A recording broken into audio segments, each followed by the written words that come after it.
और जब मैंने पोएम अपलोड करी तो उसे वो बहुत ज़्यादा पसंद आई। उसने वो पोएम अपनी फैमिली को भी सुनाई। फिर मैं अपनी सभी पोएम्स में उसकी हेल्प लेने लगा। शायद इसी वजह से मेरी हर पोएम में उसका जिक्र होने लगा। मेरी पोएम्स अब उसे बहुत पसंद आने लगी थी, क्योंकि मेरी हर पोएम में उसी की बात होती थी।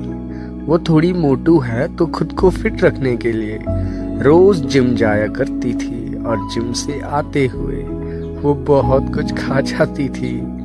अगले दिन शिवरात्रि थी, जिसकी मैंने उसे बधाई दी थी। वो शायद एक दिन पहले भी कॉलेज आई थी। मैं उसके साथ थोड़ा मजाक किया करता था, जिसे वो सच मान लेती थी। वो किसी की भी बातों पर विश्वास कर लेती थी। फिर बारी थी नामकरण की। उसने मुझे मोटू नाम दिया और मैंने उसका नाम गोलू रख दिया। उस दिन से उसका ये नाम बहुत ही फेमस हो गया।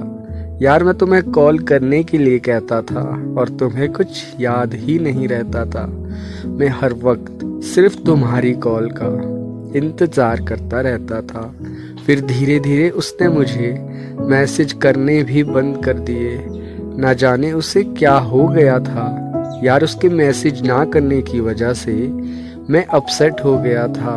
फिर कुछ दिन बाद उससे मेरी बात हो ही गई थी। मुझे पता चला कि वो थोड़ी बीमार हो गई थी।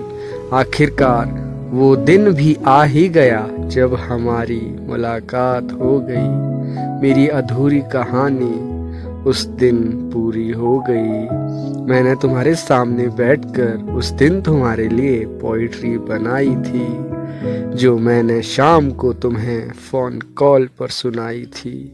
ये हमारी सबसे लंबी कॉल थी, जो लगभग 1 घंटा 40 मिनट तक चली थी।